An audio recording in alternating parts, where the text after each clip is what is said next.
हाँ जी दोस्तों, आत्मनिर्भर संस्था में आपका स्वागत है।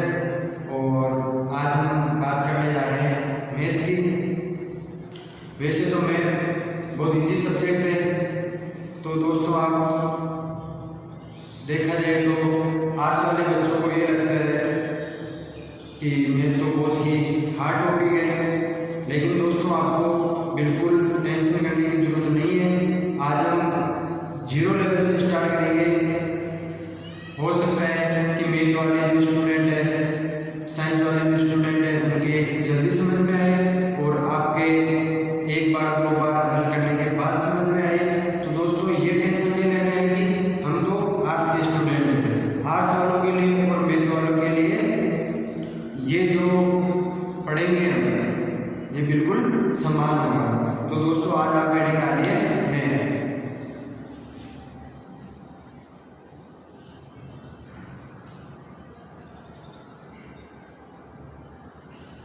आज हम पढ़ेंगे मैथ। और दोस्तों मैथ में कौन से टॉपिक पढ़ेंगे? समान अनुपात और समानुपात, रेशियो एंड परिवेशन। तो दोस्तों जो ये 8-10 बातें होती है, इनको आपको याद रखना है अनुपात और समानुपात में, कि कौन सा अनुपात होता है, कौन सा समानुपात किस प्रकार होता है। जो ये 8-10 बातें हैं, इनको आप याद रख लोगे तो आपके जो क्वेश्चन होगा उनको सॉल्यूशन करने में आपको आसानी होगी। जैसे कि अनुपात, समानुपात, उसके बाद में आता है हमारे विलोमानुपात, जिसके दूसरे नाम से जाना जाता है प्रतिलोमानुपात, और इसका और एक अन्य नाम है व्युत्क्रमानुपात। उसके बाद में पढ़ेंगे मिश्रानुपात, जिसको अन्य नाम से जाना जाता है जटिलानुपात। उसके बाद में पढ़ेंगे हम वर्गमूलानुपात, घनमूलानुपात, वर्गानुपात, घनानुपात, और जो इम्पोर्टेंट पॉइंट है वो है हमारे विविधता अनुपात। और पढ़ेंगे हम योगानुपात, अंतरानुपात, और एक पढ़ेंगे हम योगा अंतरानुपात, कंबाइंड में, मिक्सर में पढ़ेंगे। तो दोस्तों ये जो 8-10 बातें हैं ये आपको याद रखनी है अनुपात और समानुपात के लिए, इनकी पहचान करने के लिए, क्वेश्चनों को सोल्व करने के लिए। तो दोस्तों आज आप हेडिंग डालिए अनुपात और समानुपात।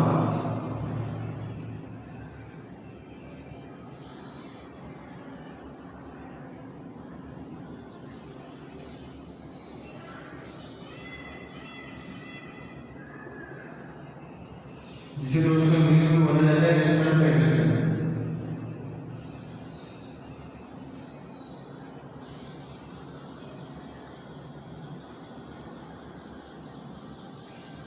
इंग्लिश में क्या बोला जाता है दोस्तों? रेशियो एंड परिवेशन। अब दोस्तों हम बात करेंगे अनुपात। अनुपात और समानुपात होते क्या है दोस्तों? तो बात करेंगे अनुपात। तो दोस्तों अनुपात होता है वो दो राशियों के मध्य संबंध दर्शाने का काम करता है।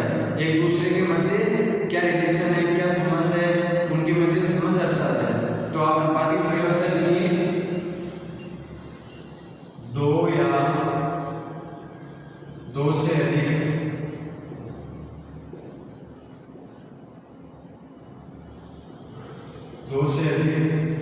सजातीय राशियों के मध्य संबंध दर्शाता है या बताता है।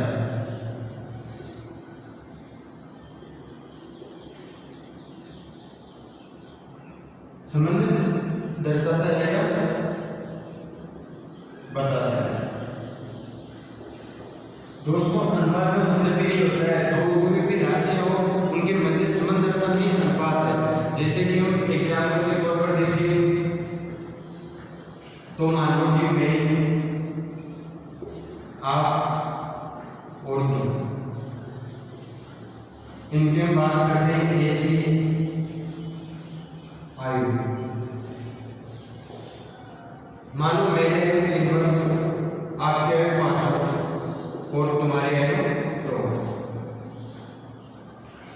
जरूरी नहीं है दोस्तों कि हमारे पास ये अनुपात, हम इन अनुपातों को चेंज भी कर सकते हैं। 30 अनुपात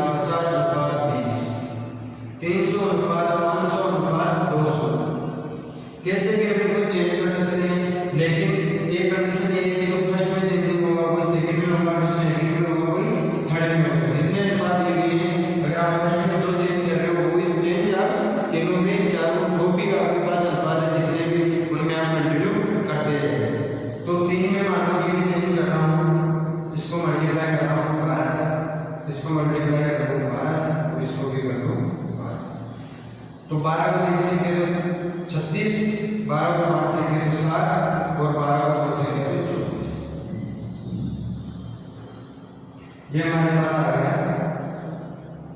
जो हम बात कर रहे थे व्यवस्था की दो या दो से अधिक सजातीय राशियों के मध्य जो संबंध दर्शाता है, ये संबंध दर्शाने का काम करता है अनुपात। कौन काम करता है? अनुपात। ये हमारे अनुपात की परिभाषा होती है, इसी को आप ध्यान में रखेंगे अनुपात के बारे में। अब हम अगली बात करते हैं समानुपात।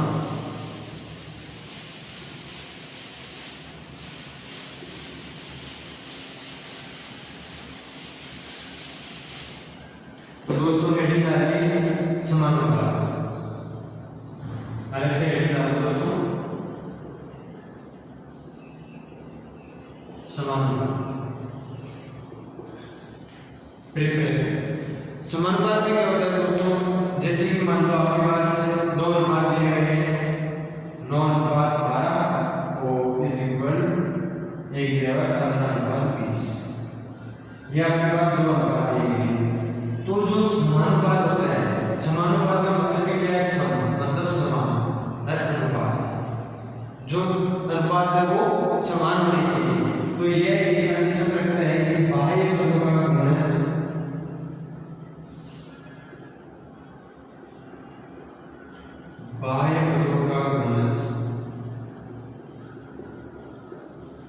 और एक होता है दोस्तों मध्य पदों का गुणज।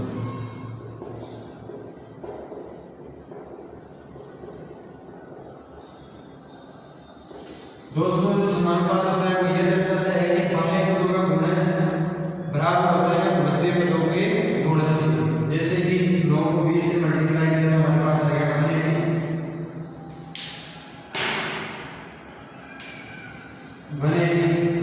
और 12 को 15 से मल्टीप्लाई किया तो हमारे पास आ गया 180।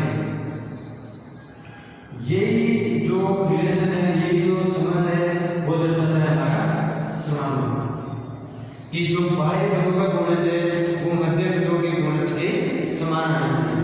जैसे कि मान लो मैं आपको एक एग्जांपल दे दूं, जैसे कि एक एग्जांपल है कि सुरेश की आय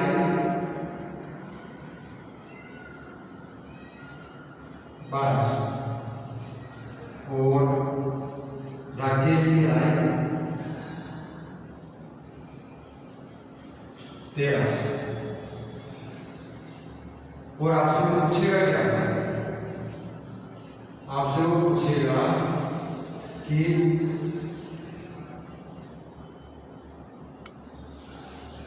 राकेश की आय से सुरेश की आय का अनुपात बताएं। सुरेश की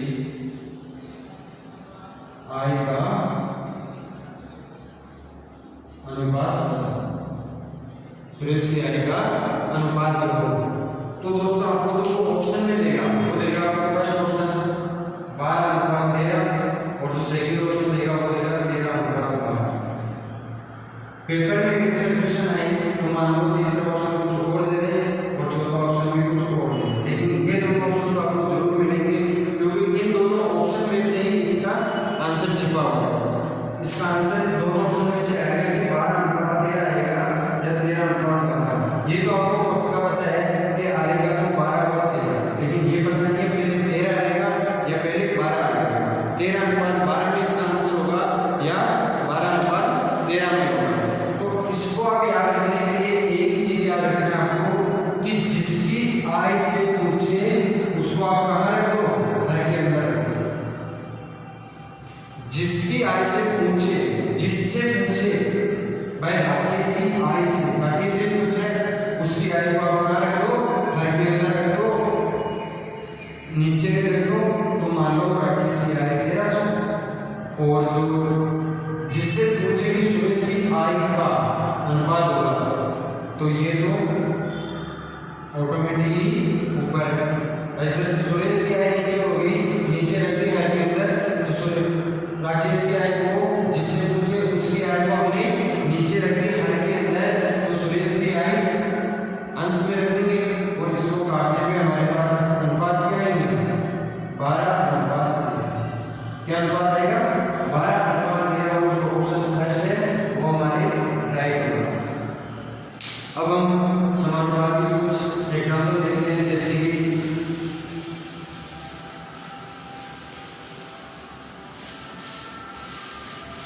आपको मान लो एक एग्जाम्पल मिल जाएगी,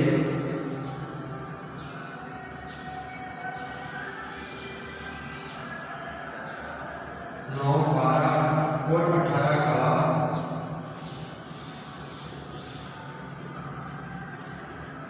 तृतीय अनुपात ज्ञात करें। आपको ये एग्जाम्पल मिल जाएगी 9, 12, 18 का तृतीय अनुपात ज्ञात करें। तो दोस्तों आप इसमें क्या करना है कि जो हमसे पूछा तृतीय अनुपात, तो इसको आप लिख लो 9 अनुपात 12 अनुपात। तीसरा पूछा है तो आप लिख लो 18 अनुपात। जो पूछा है उसको आप मान लो x, जो आपको पूछा है उसको आप मान लो x। अभी हमने पढ़ा था समानुपात में कि बाह्य बिंदु का जो गुणन होता है, बाह्य बिंदु का जो गुणन होता है वो हमारे बराबर होता है मध्य बिंदु के गुणन से। किसके बराबर होगा? मध्य बिंदु का गुणन। इसको आप मल्टीप्लाई किया तो ये आया हमारे पास 180 और इसको किया तो ये आएगा 12। अगर x का मान निकालें तो 180 में 12 का भाग, इधर 12 है वो x के साथ गुणज में इधर आएगा तो भाजक में जाएगा। तो आप इसको 8, इसको काटने पर हमारे पास जो x का मान आएगा वो आएगा 15 और जो ये त्रिज्या पद है ये आएगा हमारा 15। ये हमारी समानुपात का नियम बताता है। ओके दोस्तों,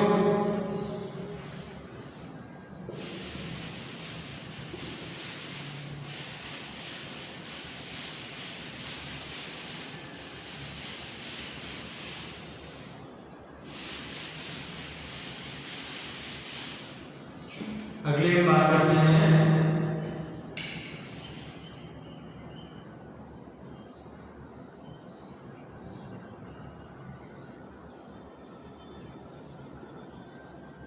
प्रतिलोमानुपात। जो दोस्तों प्रतिलोमानुपात है इसके अनेक नाम जो आपको पेपर में क्वेश्चन में प्रतिलोमानुपात लेकर आपको दे दिया जाता है विलोमानुपात। और दोस्तों इसका जो तीसरा नाम है वो है व्युत्क्रमानुपात।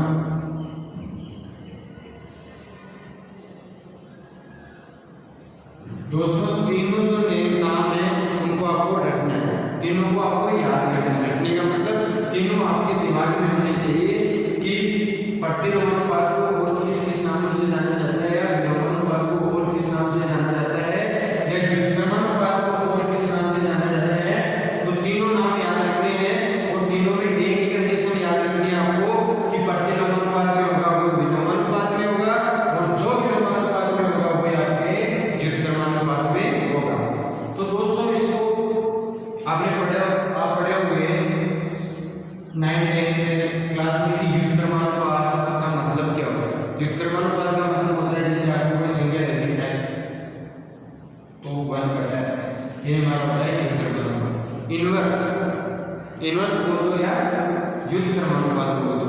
जैसे कि मान लो हमारे पास संख्या है 1/x, इसका हमारे को व्युत्क्रमानुपात निकालना है तो हम क्या करेंगे, ऐसे x इनवर्स, इसको बोलते हैं इनवर्स।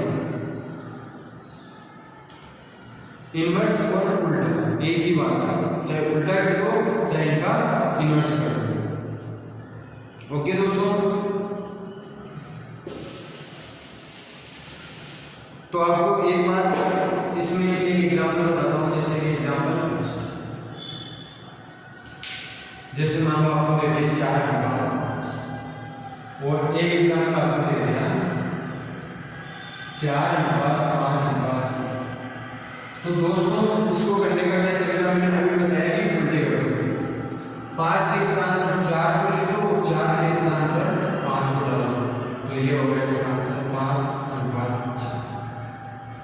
समझ में आया दोस्तों कि उल्टे, या तो आप ऐसे उल्टे कर लो या फिर एक आपको बात बताऊं कि ऐसे मान लो कि इसमें तो ऐसा हो सकता है, लेकिन जो ये है इसमें आप ऐसे कर दिए 3 अनुपात 5 अनुपात 4।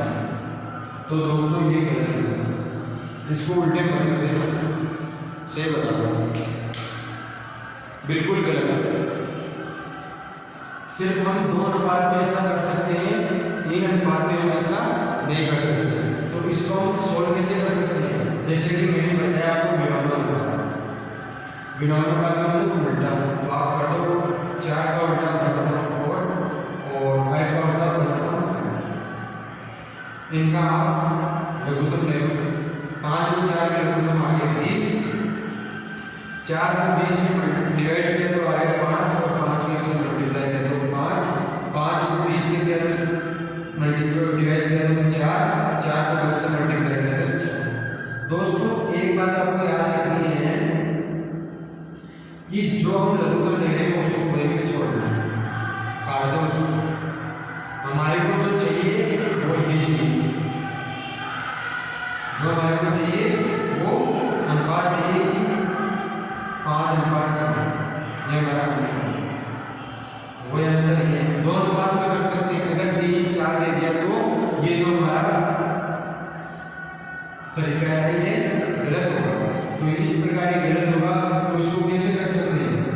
1/4 1/5 1/3 उल्टे कर लो, विलोमानुपात कर लो। तो इसी को उल्टे करते हुए लघुत्तम ले लो आप 7। लघुत्तम आ गया हमारे 7। 60 को 4 से डिवाइड किया तो हमारे पास आया 15 और 15 को 5 से किया 5 को 60 तो गया 12 और 12। 3 को 60 से डिवाइड किया तो हमारे पास आया 20। 20 को 1 से मल्टीप्लाई किया तो 20।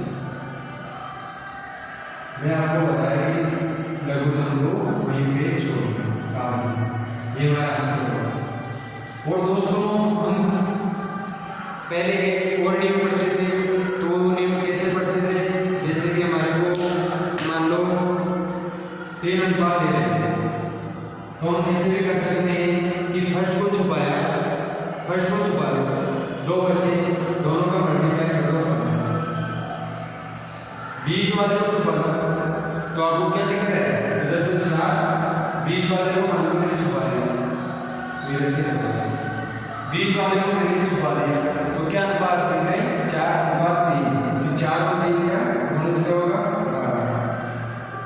उसके बाद में लास्ट वाला जो है उसको मैंने छुपा दिया तो क्या दिख रहा है आपको? 4 और 5। 4 और 5 का मल्टीप्लाई कर दो तो 20। ये दोस्तों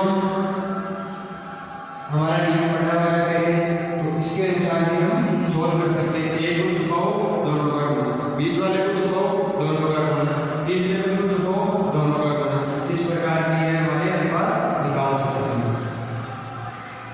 ये हमारा प्रतिलोम अनुपात दर्शाता है। उसके बाद में दोस्तों एक एग्जांपल आपको देख लो, जैसे कि आपको क्वेश्चन में दे दिया जाता है जैसे 2/3 2/3 ये मान लो 1 और ये मान लो यहाँ पे 1/1। तो दोस्तों एक तो ये मैं आपको बता दिया कि छुपा के कर सकते हो, एक दोस्तों आप ऐसे निकाल सकते हो। तो दोस्तों हमको या तो आप यहीं पे सोल्व कर लो, अगर छुपा के करना है तो यहीं पे सोल्व कर लो। और सोल्व करने का तरीका क्या होता है दोस्तों कि फर्स्ट को छुपाओ, सेकंड का किया तो सेकंड का किया तो क्या होगा? पहले मैं आपको ये तरीका बताया, जैसे मान लो इसमें उल्टे की तो आगे 3/2, 1 का उल्टा किया तो 1/2 और 4 का उल्टा किया तो लघुत्तम 2 आ गया। 2 1 1 का लघुत्तम 2 आ गया। 2 को 2 से डिवाइड किया 1 को 3 से किया 3, 1 को 2 से किया 2, 2 को 1 से मल्टीप्लाई किया तो 1 को 2 से डिवाइड किया तो 2 आया और 2 को 4 से मल्टीप्लाई किया तो 3। ये हमारा आंसर है। इसको काटना इस प्रकार की हम कर सकते हैं। और दोस्तों जो ये छुपाने का जो नियम है ये भी हम इसमें लगा सकते हैं, जैसे कोई बात नहीं है इससे हम कर नहीं सकते।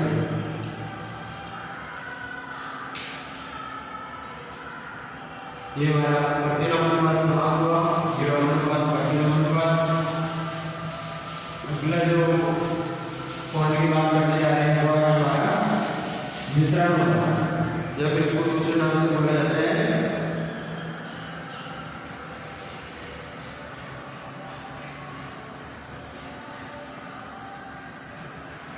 मिश्रानुपात या जटिलानुपात।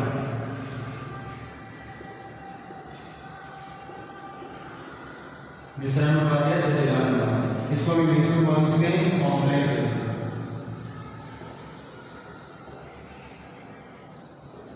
क्या बोल सकते हैं दोस्तों?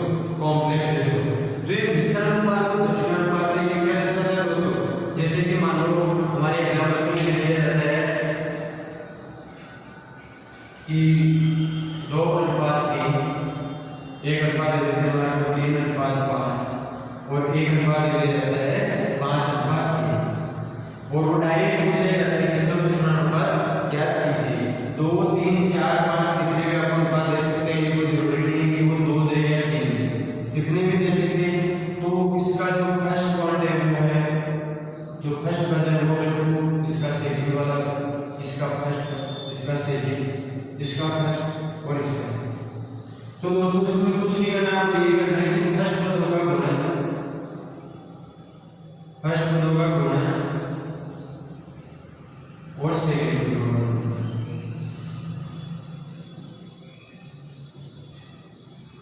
इनका हमारे को अनुपात क्या करना है, ये अनुपात। फर्स्ट पद होगा गुणज क्या दोस्तों? 2, 3 और 5, 2, 3 और 5। सेकंड पद होगा गुणज क्या है? 3, 5 और 1 गुणा कर 2 को 3 से किया तो 6, 6 को 5 से किया तो 30, 3 को 5 से किया तो 15, कट रहा है 1 अनुपात, मतलब 2 अनुपात 1 में आंसर है 2 मिलेंगे, ये हमारा आंसर। दोस्तों मान लो आपको क्वेश्चन में देकर इस प्रकार दे दिया जाता है कि 2:1:3 और 4:1:2। अगर 3 पद में दे दिया जाता है तो उनके क्या होगा, पद लिख लो first, second, third, first, second, third. इसी प्रकार जो पद से मल्टीप्लाई किया तो 8, 1 को 1 से मल्टीप्लाई किया, सेकंड को सेकंड पद से मल्टीप्लाई किया 1, थर्ड को थर्ड पद से मल्टीप्लाई किया तो 6। ये हमारा ये होता है हमारा मिश्रानुपात। कभी कभी डायरेक्ट पूछ लिया जाता है कि मिश्रानुपात या जटिलानुपात ज्ञात करें। अगले पॉइंट की बात करते हैं।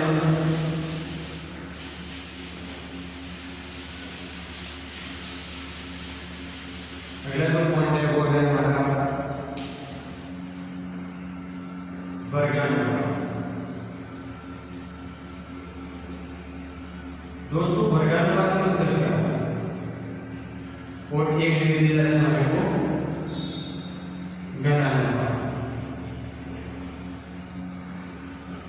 वर्गानुपात का मतलब होता है जैसे दोस्तों x को x से गुणा करने पर हमारे पास आ गया स्क्वायर और ये हमारा वर्गानुपात कहलाता है। जो स्क्वायर होता है, जो वर्ग होता है वो हमारे घनानुपात। इसी प्रकार घनानुपात, घनानुपात में आपको दे दिया जाता है x into x।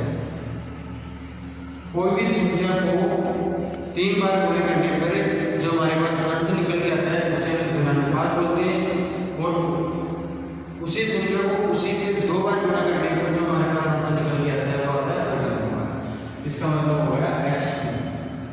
जैसे आपको वर्गानुपात दे दिया जाता है 5:6 का वर्गानुपात ज्ञात करना, तो आप किस प्रकार करोगे?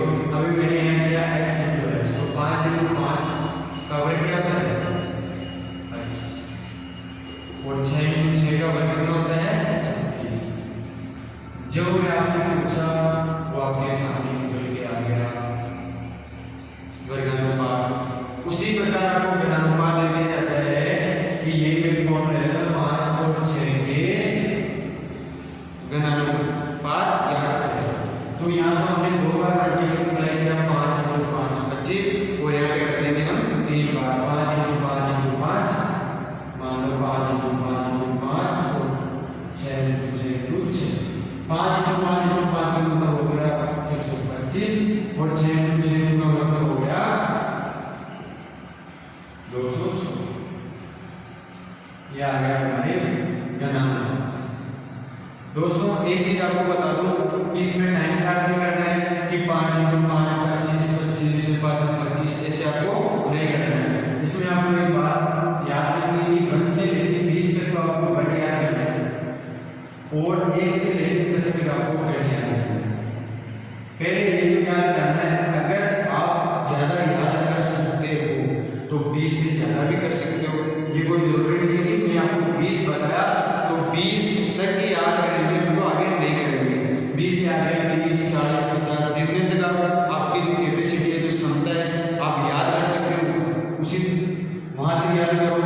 लेकिन 10 और 20 तक तो याद करने आपको पेपर में इतनी सहायता करेंगे कि जैसे आप क्वेश्चन देखें और उसका आंसर आपके सामने, जैसे ये दे दिया 5 अनुपात 6 का घन अनुपात ज्ञात कीजिए, तो आप अगर आपको 5 का घन याद नहीं होगा तो आप करोगे 5 25, फिर इसको करोगे 5 5 25 का 5, आंसर ये 2 5 और 10 है 2 12, ऐसे निकालने के तो आपकी 1 मिनट है वो बच जाएगी। 5 का आपको जो याद होगा, जो घन है वो याद होगा, तो आप लिखोगे 125। इसी प्रकार का लॉन्ग टैग वो है हमारे वर्गमूल, क्या है दोस्तों, और एक आपके पास घनमूल,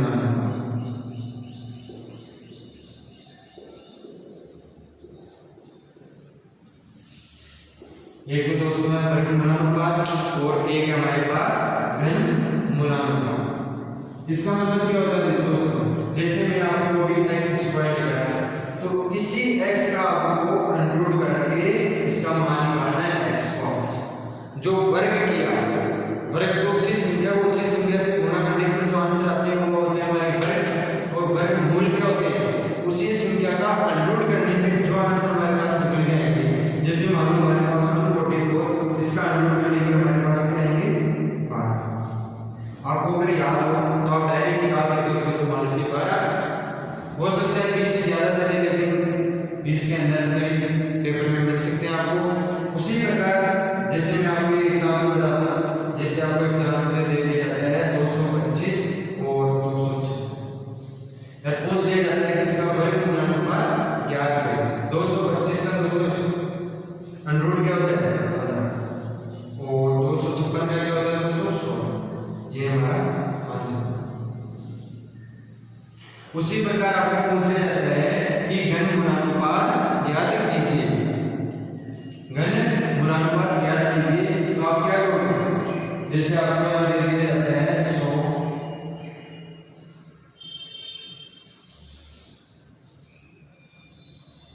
घनमूलानुपात आपको मान लो कि दे दिया जाता है जैसे कि 125 अनुपात 333, और इसका घनमूलानुपात किसी संख्या का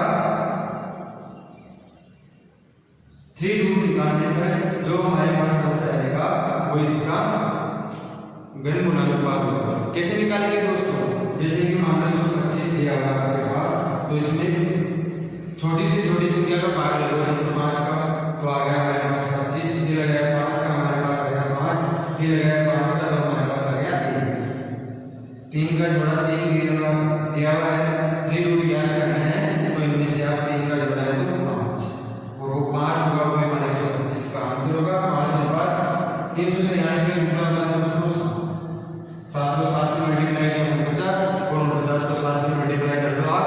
जैसे कि आपको ये दे दिया जाता है 49 को 7 से कैसे मल्टीप्लाई, कितना टाइम लगेगा, इसी को आप 50 को 7 से मल्टीप्लाई करें तो आ गया 350, और आपने कितना ज्यादा जोड़ा, 1 को 7 से किया तो 7 7 आप 90 माइनस अपनी अंदर की इसको 7 माइनस कर दो तो 340। इसी प्रकार आपको गुणा करना चाहिए, ये नहीं कि 49 को 7 से 7 63 7 21 ये सीधा आप याद रखोगे, 7 को 7 से किया 49 में एक जोड़े तो 50 50 को 7 से किया 350, और 350 में से आप एक जोड़ा 1 को 7 से किया 7 और 7 घटा दो, मन में घटा दो, अंदर फटाफट आंसर निकल गया कि हमारे पास क्या आ गया 343। ये हमारे घनानुपात, वर्गमूलानुपात और घनमूलानुपात। अगले दो पॉइंट की बात करते हैं हम,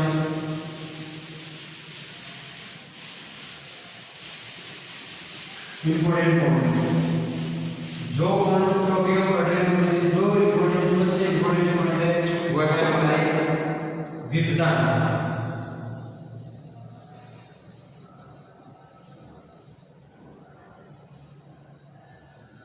विद्युता इंपॉर्टेंट है दोस्तों। विद्युता अनुपात का मतलब क्या होता है? विद्युता अनुपात का मतलब ये होता है कि जैसे आपको प्रश्न में दे दिया जाता है 8:12:18:18। विद्युता अनुपात यह दर्शाता है कि जो फर्स्ट और सेकंड का जो अनुपात होगा सॉल्यूशन करने पर जो आंसर निकल के आएंगे वही सेकंड और थर्ड का होना चाहिए और वही थर्ड और फोर्थ का होना चाहिए। कितने आगे कितने 5 6 कितने हो आगे मान लो 4 5 अनुपात में तो उसका होना चाहिए, अगर 6 है तो उसका 5 और 6 का भी वो होना चाहिए। ये हमारे को अनुपात ये विद्युता अनुपात दर्शाता है। जैसे मान लो मैंने इसको सॉल्व किया तो 4 से कट रहा है तो काट के मैंने लिख दिया 2 अनुपात। उसके बाद में 12 अनुपात 18 कैसे कट रहे 6 से कट रहे वो लिख दिया मैंने 2 अनुपात। और 18 अनुपात 27 कैसे कट रहे दोस्तों? ये भी कट रहा है ना, ये भी मैंने लिख दिया 2 अनुपात।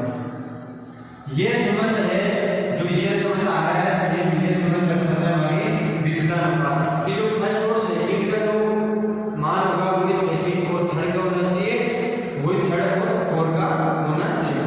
ये हमारे विद्युता अनुपात का नियम दर्शाता है। जैसे कि मान लो आपको पूछ दिया जाता है कि 9 सॉरी 8 और 12 8 और 18 का मध्य अनुपात क्या है? और एक आपसे पूछ लिया जाता है दोस्तों 8 और 12 का तृतीय अनुपात क्या है?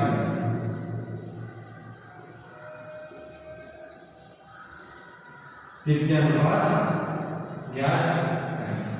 तो दोस्तों मैं आपको पहले भी तृतीय अनुपात बताया था, वो इसका वो बताएगा कि फर्स्ट 3 अनुपात देखें तो हमारे 3 अनुपात हमारे पास है और उनमें से एक अनुपात हमारे पूछा जाए तो जो पूछा जाता है वो बाह्य पदों का गुणज बराबर होता है मध्य पदों का गुणज। लेकिन ये हमारे 2 पद देखे तृतीय पद पूछे तो इसको भी सोल्व करते हैं, पहले इसको सोल्व करते हैं। मैं आपको बता देता हूँ बेसिक जैसे मान लो आपको पूछ लिया जाता है कि मध्य अनुपात क्या है तो 8 अनुपात मध्य अनुपात पूछा है 6।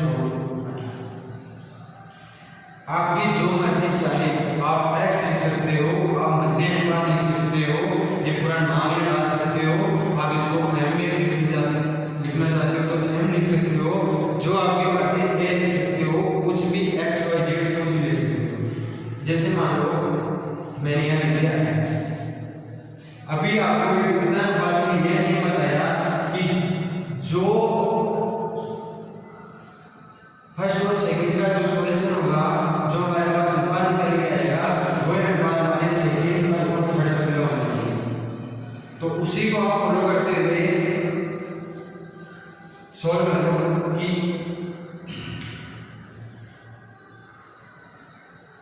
8:x बराबर होता है दोनों का फर्स्ट और सेकंड का जो अनुपात होगा सेकंड और थर्ड के अनुपात के बराबर होगा दोस्तों।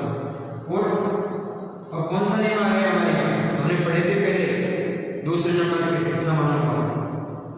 जो ये समानुपात है ये विद्युता अनुपात में निकल के आते हैं, इसलिए मैं बताया कि विद्युता अनुपात आपके लिए इंपॉर्टेंट है। आप यहाँ सोल्व कर लो बाह्य पदों का गुणज और मध्य पदों का गुणज बराबर हो जाएगा। सॉरी दोस्तों 18 है तो 18 को 8 से मल्टीप्लाई किया तो हमारे पास आ गया 144 और x को 8 से मल्टीप्लाई किया तो x² दिखाई दे रहा है दोस्तों। हाँ तो x = 144 और अभी मैंने आपको 144 का अंडरूट निकालना सिखाया था कि कैसे निकाला जाता है वर्ग अनुपात और 144 का जो हमारे पास आंसर आएगा वो आएगा हमारे x बराबर। ये तो हो गया हमारा बेसिक।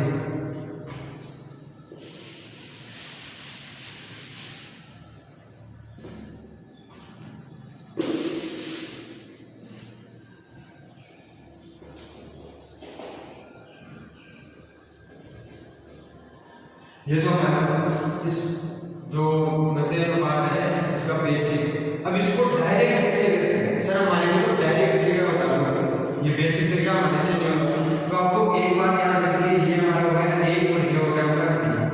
अब यहाँ देखो दोस्तों, इसी में से निकल के आया है डायरेक्ट तरीका, ये नहीं कि मैंने फॉर्मूला यूज किया है या कुछ मतलब ट्रिक्स बता रहा है, जो बेसिक है उसी में से निकाल के लाया।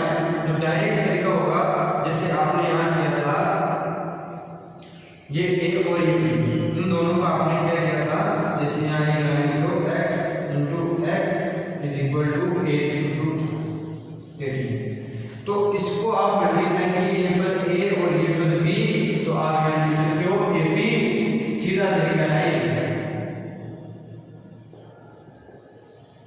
सीधा तरीका ए बी, और उसके बाद में इसको क्या किया, स्क्वायर है x स्क्वायर हो गया, तो उसमें आप लगा सकते हैं अंडर, सॉरी दोस्तों मार्कर खत्म हो गई, इसके हम लगा सकते हैं अंडर और अंडर आप लगा दोगे, वही हो गया फॉर्मूला। जैसे मान लो ए का मान रखा आपने 8 और b का काटा, इनको मल्टीप्लाई किया तो हमारे पास आ गया 140, और जो ये आया वो हमारे पास आ गया 140। तो ये है हमारा मध्य पद का direct formula under A B. याद होना चाहिए, रख लेना कि मध्य पद का अनुपात ज्ञात करने के लिए कौन सा फॉर्मूला यूज करते हैं हम, अंडर ए बी। इसी प्रकार तृतीय पद निकालने की बात करते हैं, वही बेसिक तरीके से। फर्स्ट अनुपात 8, सेकंड 12 और तृतीय अनुपात x, कुछ दिया हुआ नहीं तो आप कुछ भी मान सकते हो, ये जरूरी नहीं x मान लो, उसी नियम को फॉलो करते हुए फर्स्ट पद और सेकंड पद का अनुपात इज इक्वल टू सेकंड पद और थर्ड पद का अनुपात, तो 8 अनुपात 12 इज इक्वल टू 12 अनुपात x, वही समानुपात वाला नियम, बाह्य पदों का गुणज इक्वल टू मध्य पदों का गुणज। तो ये आ गया हमारे 8x, 8 को x से गुणा किया तो 8x और 12 का 12 से किया तो 144। x का मान निकालना है तो आप लिख लो 144, 8 इधर x के साथ गुणज में इधर जाएगा तो भाग में आएगा, और 8 को आप 144 को काट दो, 144 को 8 से काटने पर आपके पास जो आएगा, मान लो 8 × 8 कितने बजे 6 और 4 जो 18 आपका आंसर है, ये देखो ये 18 तृतीय पद हमारे पास निकल के आया, और जो पहले मैंने मध्य अनुपात किया था वो हमारे पास का है। इसका भी सीधा फॉर्मूला होता है, सीधा तरीका, वो सीधा तरीका क्या होता है दोस्तों, वो सीधा तरीका हमारे पास ये है दोस्तों कि जैसे कि ये आपको समीकरण दिया है, उसके बाद में इसको सोल्व करेगा, तो इसको लिख लो आप a, इसको लिख लो आप b। आपने क्या किया, ये b है तो b को b से गुणा किया, b को b से 12 से जो b पद है उसको आप गुणा किया, आपस में मल्टीप्लाई किया, तो आप यहाँ लिख लो तो क्या होगा, b का स्क्वायर होगा, आपस में मल्टीप्लाई जिस संख्या को जिस अपने आप से मल्टीप्लाई करने पर उसका क्या होता है, स्क्वायर होता है। उसके बाद क्या किया, x का मान निकालने के लिए जो 8 है उसको हमने कहाँ रख दिया, नीचे 144, तो b पर आया हमारे पास 144 और a पर है 8, उसको हम कहाँ रख दिए, नीचे, तो आप b के नीचे रख दो a। ये हमारा फॉर्मूला हो गया तृतीय पद निकालने का डायरेक्ट फॉर्मूला। मध्य पद ज्ञात करने के लिए डायरेक्ट फॉर्मूला हो गया हमारे पास अंडर ए बी, और जो डायरेक्ट और जो तृतीय अनुपात है वो निकालने के लिए हमारे पास डायरेक्ट फॉर्मूला हो गया दोस्तों b²/a। तो आपको ये नहीं करना है, वो डायरेक्ट फॉर्मूला लिखना है कि मध्य अनुपात नाम आते हैं आपको लगाना है √ab, और तृतीय अनुपात पूछा जाएगा आपको लगाना है b²/a। और एक तृतीय अनुपात में पहले भी आपको जिसमें करवाया था जब 4 अनुपात दिए हुए तो आपको करने की जरूरत ही नहीं, वो तो फिर यहाँ जाके हो रहा है, इसी में से निकला हुआ है विधता अनुपात में से जो ये समानुपात वाला है वो निकला हुआ है। ओके दोस्तों, अगले आते हैं आप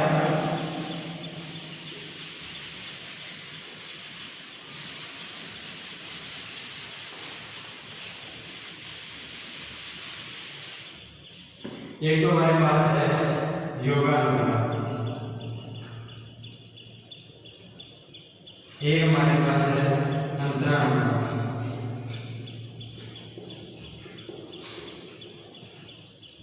और एक है दोस्तों हमारे पास योगांतरानुपात। कभी कभी आपको ये पेपर में देखने को मिल सकते हैं और पूछ लिए जाते हैं कि इसका योगानुपात क्या कीजिए। जैसे कि हमारे पास अनुपात है a अनुपात b c अनुपात d, तो इसको कैसे सॉल्व करना है दोस्तों? ये आपको अनुपात देके आपसे पूछ लिया जाता है कि योगानुपात क्या कीजिए, तो इसको पहले तो सॉल्व करना है कि a और b, इसका मतलब ये होता है a अनुपात b, और c अनुपात d का मतलब होता है c और d। जब आपको योगानुपात पूछ लिया जाता है तो आपको कुछ नहीं करना है, आपको ऊपर करना है a प्लस b और नीचे जो b है उसको ऐसे ऐड कर दो।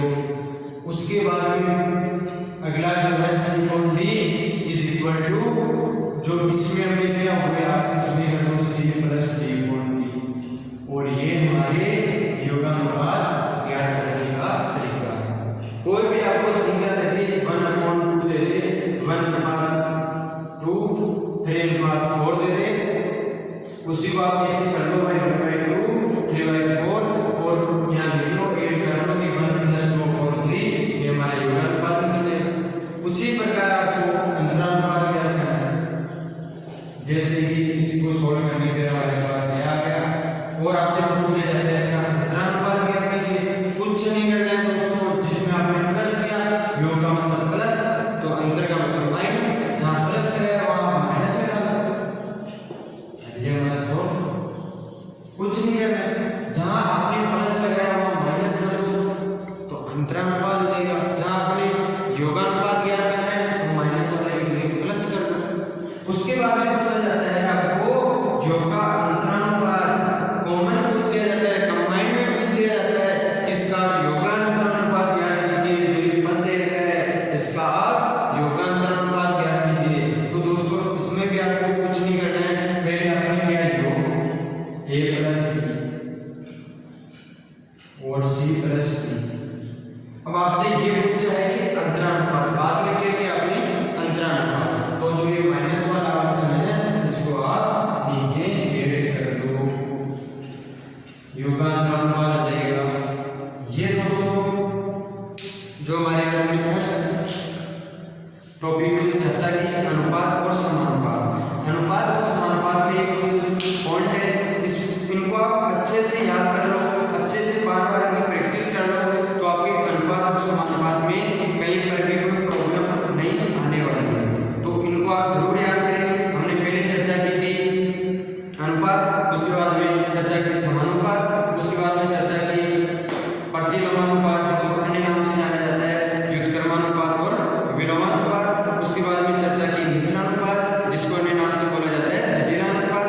उसके बाद में हमने 4 अनुपात याद किए थे, वर्गानुपात, वर्गमूलानुपात, घनानुपात, घनमूलानुपात। उसके बाद में इंपॉर्टेंट पॉइंट था हमारा विद्युतानुपात। विद्युतानुपात हमने 2 बातें नोट की थी, मध्य पद ज्ञात करने का सूत्र √AB और तृतीय पद ज्ञात करने का सूत्र b²/a। डायरेक्ट फॉर्मूला याद करें, कभी भी आपको पूछ लिया जाता है तो डायरेक्ट फॉर्मूले से आपको आंसर निकालना है। उसके बाद में हमने चर्चा की थी योगा अनुपात, उसके बाद में अंतरानुपात और उसको दोनों को मिला के योगा अंतरानुपात। ये हमारी आज की क्लास है दोस्तों, अच्छी लगे तो कमेंट